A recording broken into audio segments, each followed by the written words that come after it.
E aí, minha gente, tudo bem com vocês? Seja muito bem-vindo e muito bem-vinda mais uma vez ao canal Biointerativo. E senta que hoje vem história, mas é pequenininha. Antigamente, os seres vivos eram divididos em dois grupos, animal e vegetal. Então, todos os seres vivos que tinham características animais eram incluídos no reino animal. Todos os seres vivos que tinham características vegetais era incluído no reino vegetal. Até porque naquela época não tinha muito avanço da microscopia óptica. Com o passar do tempo, foram vendo as especificidades, as características de algum determinado grupo. Então foi surgido o grupo Monera, o protista e o grupo Fungi, que é o grupo dos fungos. E a partir daí criou-se os 5 reinos da biologia. E com o avanço da microscopia óptica, das pesquisas, da ciência, surgiu então os 3 domínios, que é a classificação mais atual utilizada hoje na biologia. Vamos entender um pouquinho sobre essas características e esse avanço da ciência? Seja bem-vinda!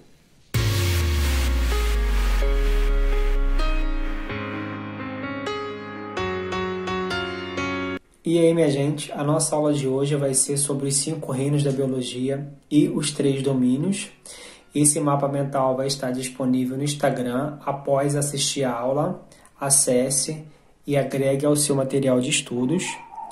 Em 1969, os 5 reinos foram surgidos a partir de um cientista chamado Whittaker.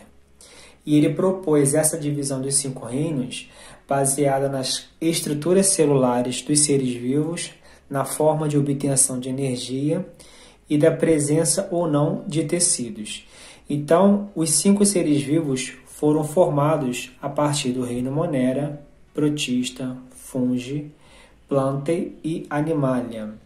Primeira diferença que nós vamos ter uma noção aqui é esse ponto verde, que são os seres procariontes e eucariontes. Essa é a principal característica inicial.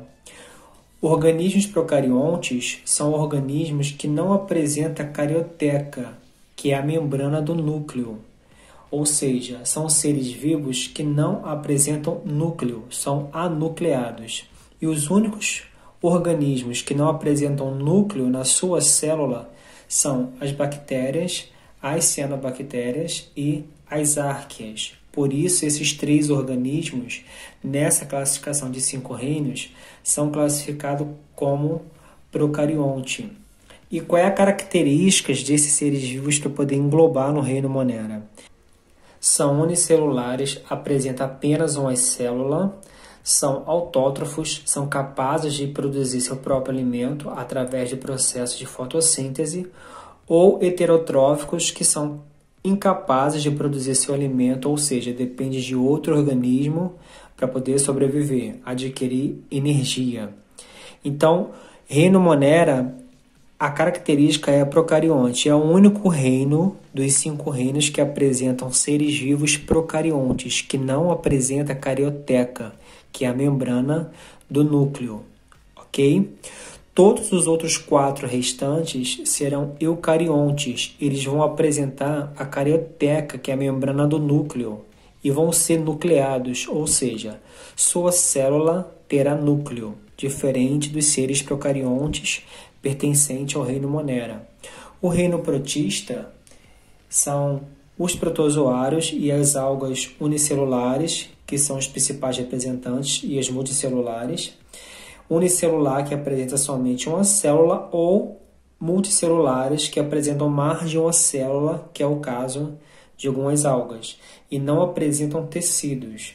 Podem ser autótrofos, que realizam a fotossíntese, produzem seu próprio alimento, que é o caso das algas, ou podem ser heterótrofos, não produzem seu próprio alimento, que é o caso dos protozoários. Reino fungi, o nome já fala, representado pelos fungos, podem ser unicelulares, que é o caso do bolor, por exemplo, levedo de cerveja, ou multicelulares, que é o caso dos cogumelos, e não apresentam tecidos. são heterotróficos, ou seja, eles não fazem fotossíntese, eles dependem de outro organismo para poder obter energia. Nesse caso, eles são heterotróficos por absorção, tá? Apresentam parede celular de quitina, que é um carboidrato. Quem não assistiu a aula de carboidrato, aproveite depois dessa aula aqui, acesse o vídeo que vai estar na descrição para poder aprender um pouquinho mais sobre essas substâncias orgânicas.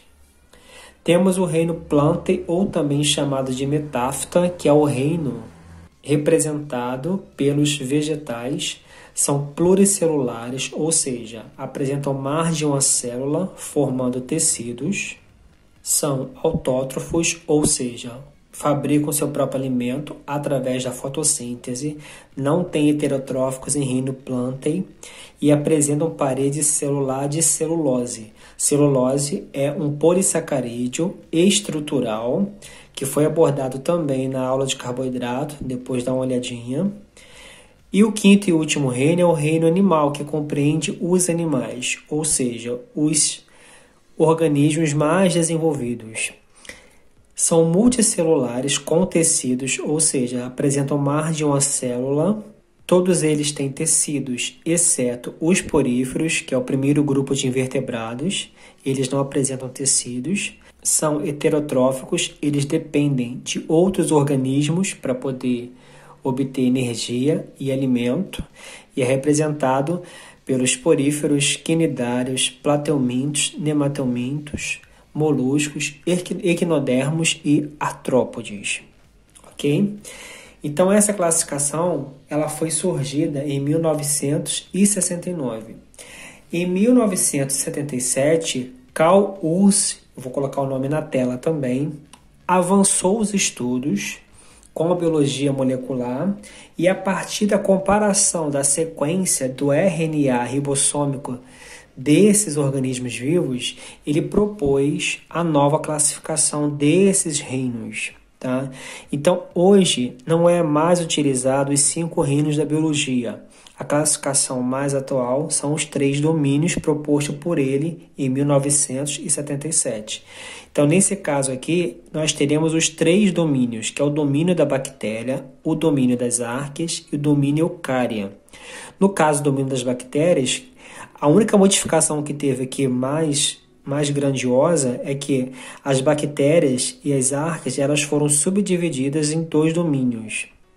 Ambos pertenciam ao reino Monera, antigamente, porém com suas características foram desmembradas de acordo com esse estudo da biologia molecular.